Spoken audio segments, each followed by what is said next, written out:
Hello and welcome to the final day of RSA Conference 2020 Asia Pacific and Japan. Thank you so much for joining us. There are 3 tracks of great content available for you today, as well as some interactive sessions, a Capture the Flag tournament, and some great insights from our partners in our resource center. If you have any audio or video issues, please click the technical support button below. And with that, it's now my absolute pleasure to introduce one of today's keynote speakers, Hugh Thompson, RSA Conference's Program Committee Chair. Thanks, Linda, and welcome everybody. I hope you've had a great RSA conference, and thanks so much for your time and attention and your patience as we adopt this new format in interesting times. And I can tell you, I am so excited about our closing session this year. We are privileged to have one of my personal favorite actors. I'm a huge Star Trek fan, as many of you know. We have George Takei with us, who will be here shortly. Incredibly excited to talk to George and get his thoughts. But before we get started, I just wanted to begin with a couple of comments about the situation we all now find ourselves in. I think doing things over video conference, having conversations, video chats is now a multi-time-a-day thing for most of us. And a lot of adaptation has had to happen by many of us to be able to deal with this new reality. But I can tell you that as information security professionals, this is an industry of change. That we embrace change. In fact, I think we thrive on it. And I wanted to share with you, a personal security story that's happened to me as I've sort of gone through this change and have been preparing for these video conferences. I think one day I clocked 14 hours on Zoom, which is pretty amazing. And I wanted to tell you about this particular Zoom conference that I was on, because in these conferences, because most people are doing them from home, you really get to see the humanity of people. Kids run in, there's a pet that comes over, some kind of fire truck pulls up outside. It's a very, very interesting, more intimate look into somebody's life. And so I'm on this call. It's a very important one. It's very, very intense. There's quite a few regulators and lawmakers on it. And I'm talking about something very technical, BGP, Border Gateway Protocol, and how it works. And I'm trying to explain it to politicians. And I just glance up to my right, just like this, as I'm speaking. And I'd gone into this room that was as isolated as possible from our 5 kids to try and kind of minimize chaos. And I see the largest spider that I have ever seen, not in captivity, during that glance. And he is slowly descending down, and the trajectory would put him kind of right on the top of my head in 6 to 7 seconds. So I'm looking at this spider. At the same time, I'm very engaged, in my explanation. And so I quickly then just close it off with a phrase that I find, you can use at almost any time in any circumstance, which is, the data speaks for itself. And then I shut the video off, right? And then absolute chaos breaks out in the room. And my hand goes up as I move it away. I kind of hit the spider. He goes to the edge of the room. And then I start trash talking this spider because I can't find him. I'm like, show yourself, come on out. You're no match for me, or, your time's come, all of this stuff. And then maybe a minute later, I just resolved that I wouldn't find the spider anymore, at least during this call. So I sat back down and realized that while I had turned the camera off, I had not unmuted or I'd not muted the session. And so I came back to 4 or 5 text messages with, "Are you okay? Is everything fine? Should I call someone?" So I can only imagine how that sounded to a third party. But I only bring this up because what we're seeing in these times is the humanity of people. We're people first before we're anything else. And I am so excited about this session because I get to have it with one of the most positive people that I know. So George Takei is an absolute legend in the acting world. Those of you who, like myself, ended up in the technology field, grew up on Star Trek. It's how we, even related to each other. It's how you have models of the world. And so excited to have George here with us to chat about the human element of technology and security. So George, welcome. Thanks so much for being here. Good to be joining you here for your RSA conference. I spoke at the February conference very briefly, and so it's wonderful to be rejoining you again for a more intimate conversation. Oh, thanks for coming back. And I loved your speech, very, very aspirational. And everything you do feels like that to me. I know there's almost an engine of positivity that lives in you, that kind of comes out and reverberates in everything you do. At least that's how it feels to me. And well, that was Star Trek, to be positive. The creator of Star Trek was Gene Roddenberry, who was a real visionary. And he wanted to use television to project that view, that vision of the future by commenting on what was going on at that time. And it was very difficult to do that because this is television. It's an advertising medium, and there's handrails, very constraining. He wanted to deal, the 60s was a turbulent time, not unlike our times today. We had the civil rights movement coming to a head. We had the Vietnam War, and that was dividing this country, those that were pro-war and others that were pro-peace. And there was a Cold War going at this probably hardest, most frozen point. And he wanted to make all those commentaries on that. And so he found the key to doing it, metaphor, to use metaphor as a means of commenting on the times with an optimistic view of the future. And so what he came up with was science fiction and a starship boldly going where no one has gone before. And this starship was a metaphor for Starship Earth. And the strength of this starship was in its diversity. That was the problem we were having back in the 60s, the inability to deal with diversity, whether it was race or political thought or ideology. And what was necessary was to see that diversity as a strength of this starship, because each part of that diversity has a unique way of looking to the future and solving problems. And where one view might be lacking, the other part of that diversity might be able to fill it. So we saw that diversity metaphorically on this metaphorical starship, represented by the diversity of our planet at that time. The captain was a North American. The first officer was in himself diverse.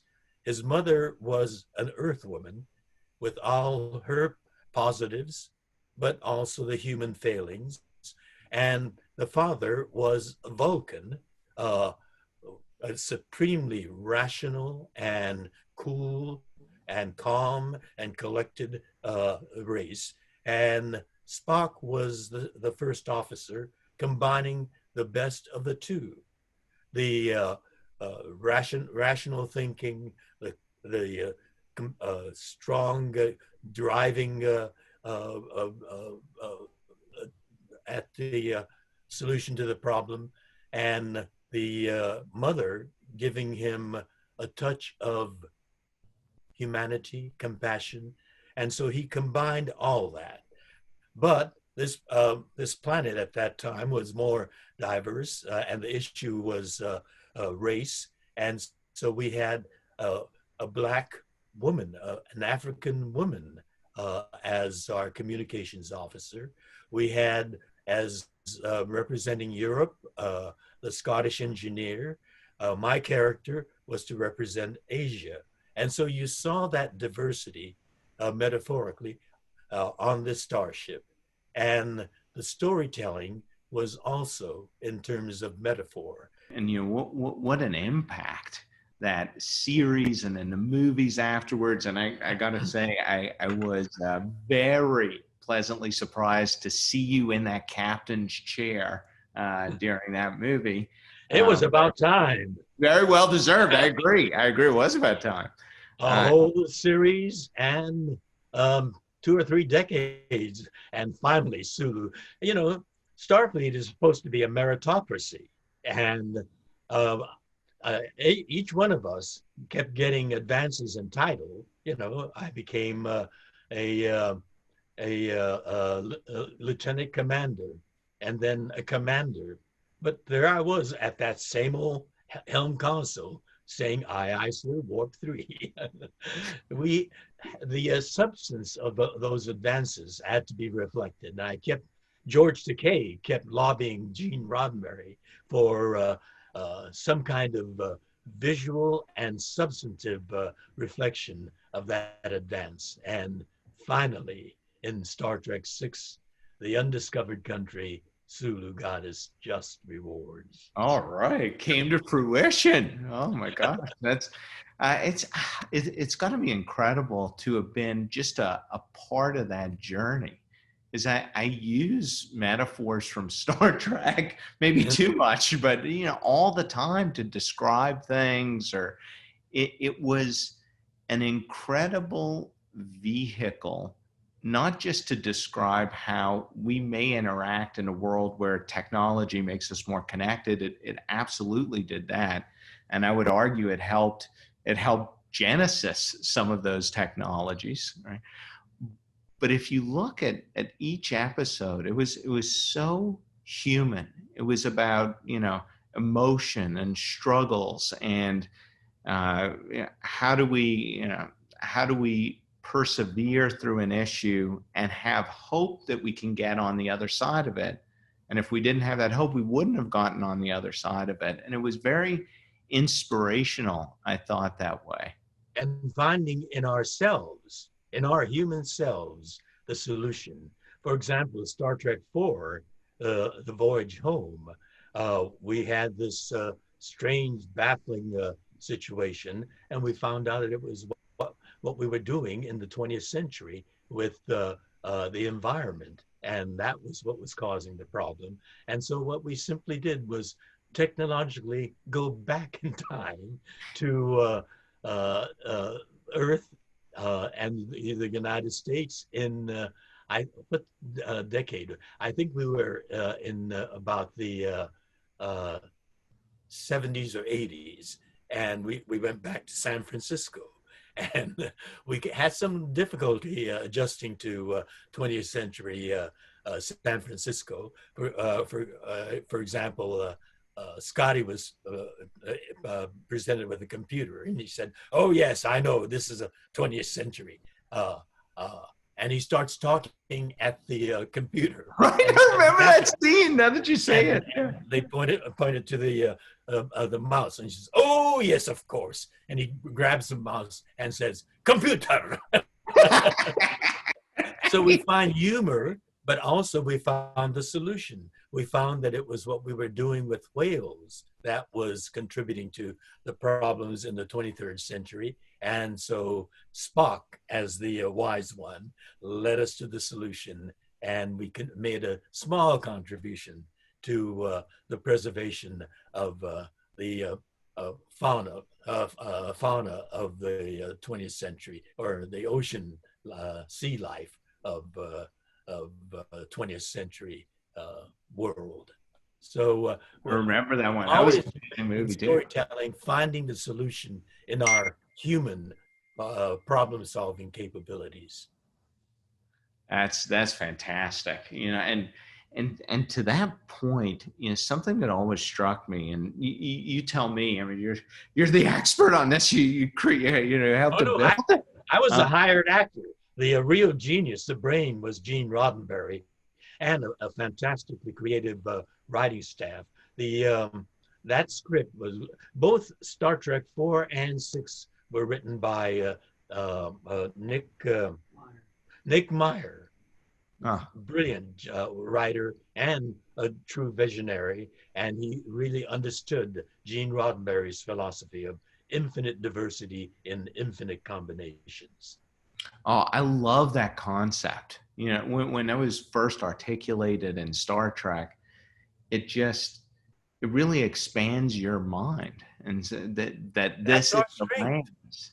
Yeah. You know, there's well, as we said in that talk in San Francisco, some of us are hunters.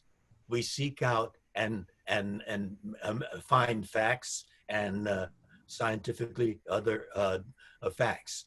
Others are gatherers. We collect and we assemble and invent.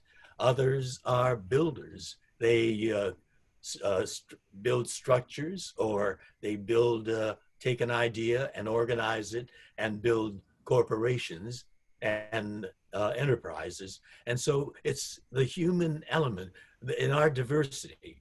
You know, all these, and then and particularly for me, the outliers, the dreamers, the artists, the poets that also make their contributions, not quite technologically. The artists use technology to tell the human, or produce human creative works, but it's in ourselves. It's our human selves that eventually find the solution. We're problem-solving creatures, and we do it in many ways.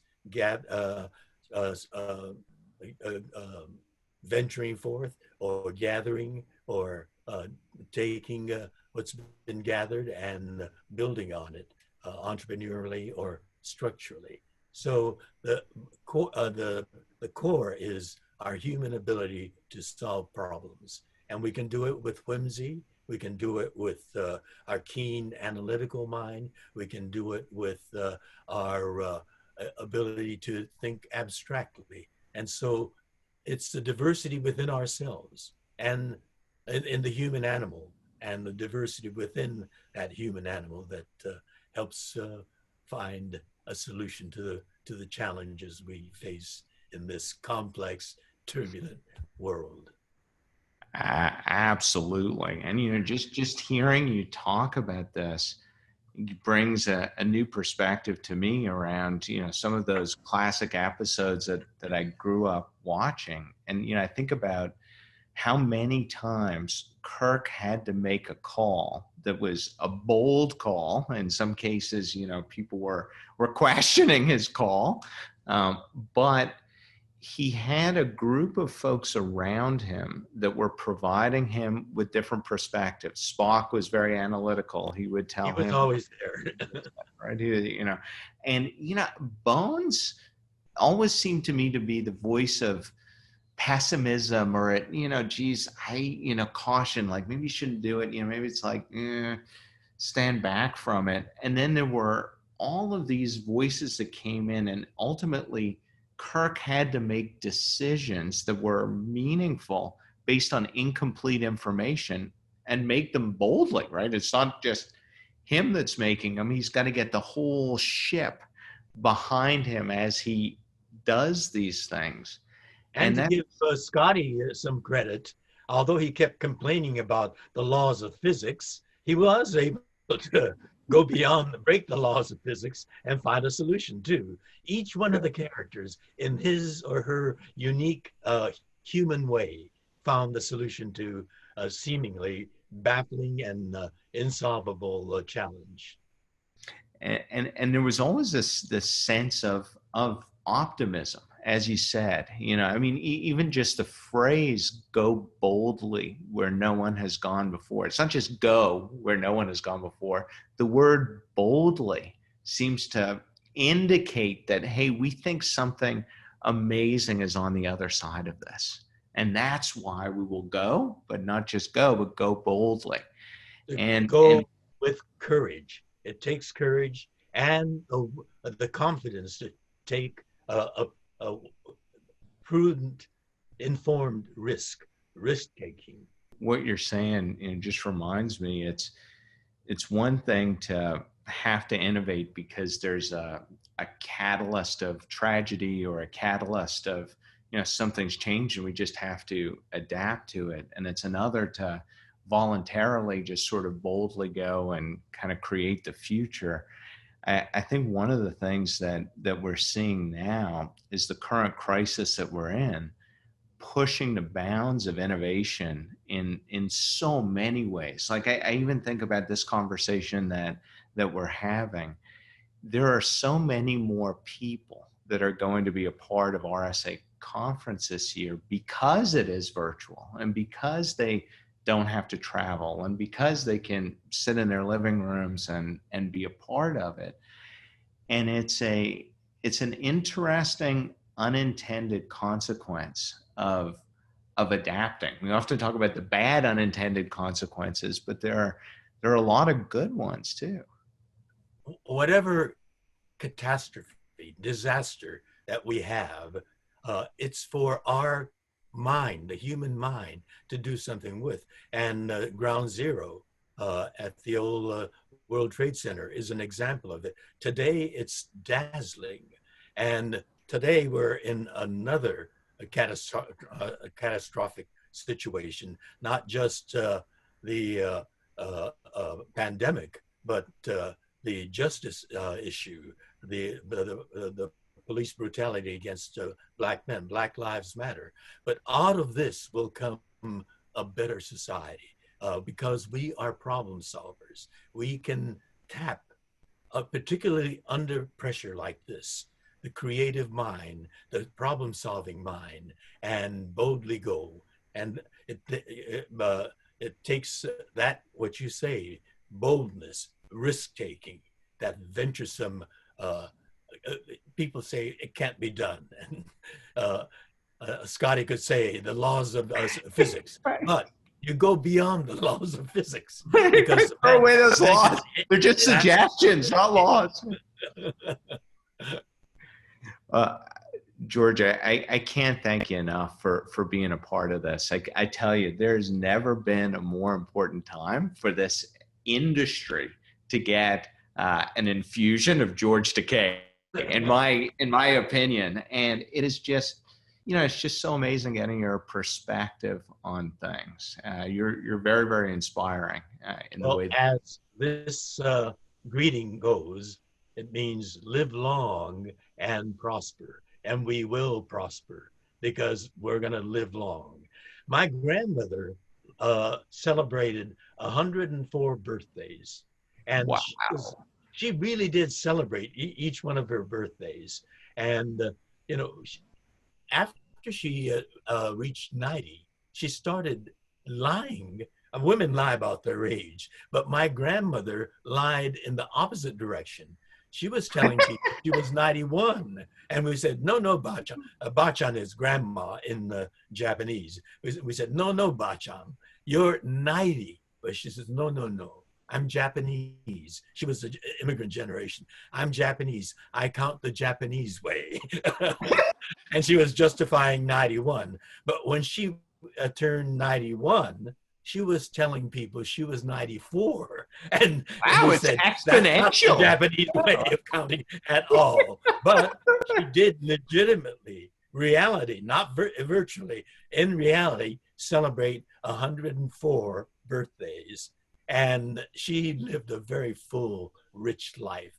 And her grandson, me, I'm a competitive type. I plan to beat my grandmother. Oh, good, good, good. I'm We going to need live you long around. and prosper. Yeah, we need you around. So I'm glad you got that. I'm glad you got the genes and the attitude working in your advantage, in your favor. And I don't need my Japanese way of counting. I'm going to legitimately reach 105 and 6 and 7. All right, man. We will bring you back on the 105th. Just to show that, yes, it was here at RSA conference that you said it, and then you've actually achieved it. Yes, because RSA2 will live long and prosper. It will. And develop the shields that I called for in Star Trek 6. Okay, I got to go back to that movie now and see exactly what you did to recreate it. But, shields, that's cyber security, cyber protection. But George, thank you so much. It's just been a real treat getting to talk to you, and I really, really appreciate your perspective. It's just fantastic.